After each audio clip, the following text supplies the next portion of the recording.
कृष्ण की, कृष्ण भगवान की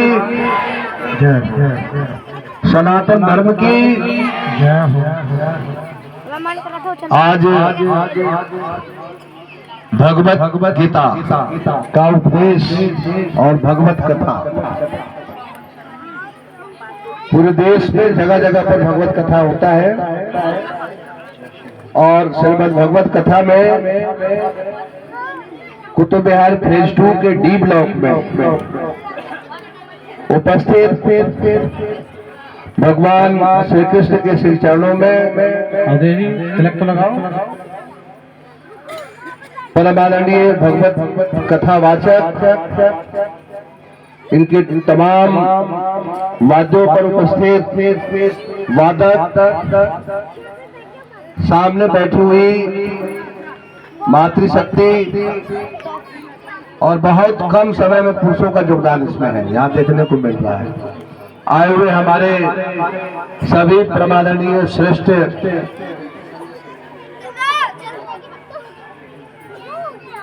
बहुत ही आदर के योग हमारे नागर साहब और तमाम साथी यहाँ पर उपस्थित हैं, जो कॉलोनी के लोग उपस्थित हैं, सबका मैं दिल से आभार व्यक्त करता हूँ। और साथ ही साथ हमारे रामचंद्र शाह जी, रामचंद्र साहू जी लगातार धर्म के काम में लगे, उन पर जोरदार ताली बजाइए।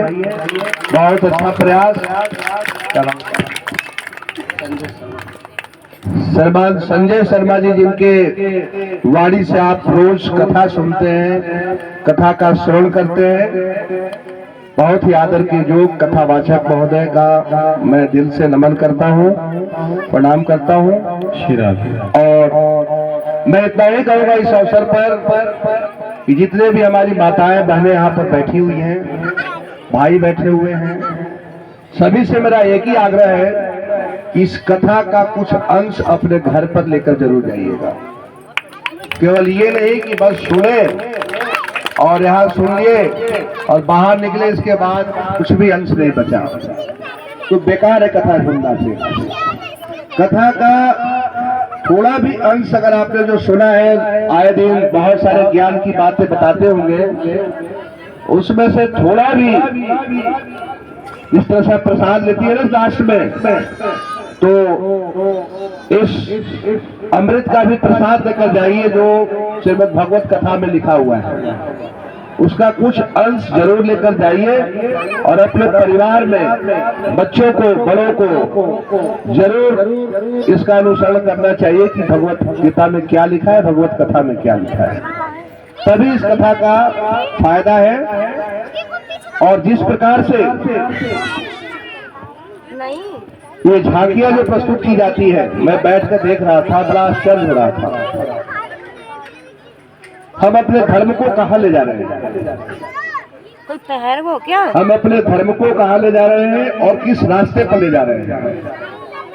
किस प्रकार से हम इसको भक्ति गाने को, इस पर जो पात्र बनाए जाते हैं, सुदामा जी, कृष्ण जी, जो लिखा हुआ है उसके ठीक विपरीत देखने को मिलता है। सुदामा जी कोई किसी पार्टी में किसी नाच गाने का जोकर नहीं थे। सुदामा जी एक विद्वान व्यक्ति थे, गरीब ब्राह्मण थे।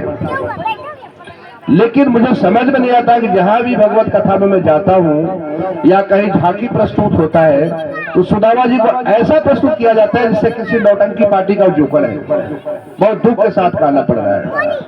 और मैं आग्रह करता हूं सभी आयोजकों से और कथावाचकों से कि आप लोग कम से कम सनातन धर्म की जो संस्कृति है उसे बचाने के लिए आप जगह जगह पर कथा कहते हैं, तो थोड़ा इस पर भी ध्यान देंगे तो बहुत अच्छा रहेगा। हमारे समाज में एक अच्छा चरित्र का निर्माण होगा कि सुदामा की दोस्ती कृष्ण से कैसा था। सुदामा तो लोग बन जाते हैं, कृष्ण भी बनने को तैयार होते हैं, लेकिन कृष्ण सुदामा की जो दोस्ती थी वो गरीबी और अमीरी को मिटाने का दोस्ती था। एक तरफ महादरिद्रता क्यों आई थी, वो सब आप जाएंगे जब पढ़ेंगे तो पता चलेगा।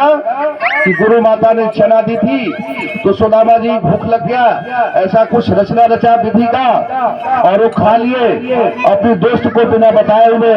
और कृष्ण भगवान तो भगवान थे, बोले कि तुमने क्या किया सुदामा जी, और उसी का श्राप लगा के दरिद्र बन गए।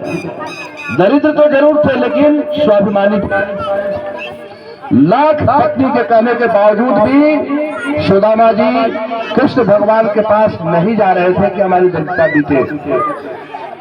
जब ये कृष्ण भगवान को पता चला कि मेरा मित्र दरिद्रता में है लेकिन हमारे पास नहीं आना चाहता है, तो स्वयं भेष बदल कर ब्राह्मण को जाता है और उनकी पत्नी को याद दिलाता है कि जब वो आए तो बताना कि आपका मित्र एक कृष्ण है, उनके पास आप क्यों नहीं जाते हैं। जब वो आते हैं सुदामा जी भिक्षाटन करके कुछ नहीं मिलता है तो उनकी पत्नी याद दिलाती है कि आपका मित्र कृष्ण है इतना बड़ा कि आप जाएंगे तो सारी दरिद्रता मिट जाएगा। ये बच्चे जो जितने बच्चे हैं जो हमारे भूखे सो रहे हैं, ये ऐसा नौबत नहीं आएगा, पर अपने मित्र के पास जाइए।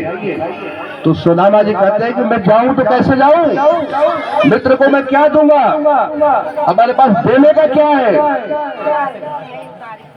तो भगवान जो ब्राह्मण के भेष में आए थे उन्होंने कहा था किसी भी तरह हमारे पास भेज देना, दरिद्रता मिट जाएगा। मतलब कृष्ण के पास भेज देना, अपने को नहीं बोले थे। वो जिद करती है, कहते हैं कि हमारे पास कुछ है ही नहीं। बोलती है मैं मांग कर लाऊंगी, कुछ दूंगा आपको, दूंगी, आप जाकर कृष्ण को अपने भ्राता को देना। तो बोली कहाँ से लाओगे, यहाँ तो खाने का अन्न भी नहीं है। तो औरत अगर ठान लेती है उस काम को कर देती है। इसमें दिखाया गया है कि किस प्रकार से उनकी पत्नी एक साहूकार के पास जाती है और कहती है कि मुझे उधार दे दो। तो साहूकार भी बोलती है कि पहले जो खाई थी तो दी नहीं, फिर आगे लेने के लिए कहती नहीं, इस बार मैं जरूर दे दूंगी, थोड़ा समय लगेगा। तो फिर चावल का जो देती है वही लाकर अपने पति को समर्पित करती है ब्राह्मणी, और ब्राह्मण देवता उसको लेकर पोथी बनाकर जाते हैं। और उसी से आगे का दृश्य आपको पता है कि किस तरीका से एक बार उन्होंने खाया, मित्र को देखते किस तरह से आते हैं। आज तो कोई मित्र दरिद्र हो जाता है, गरीब हो जाता है, रिश्तेदारी में भी कोई गरीब हो जाता है तो दूसरा रिश्तेदार आंखें चुराता है, दूर भागता है, अपना परिचय भी नहीं देता कोई मेरा रिश्तेदार है।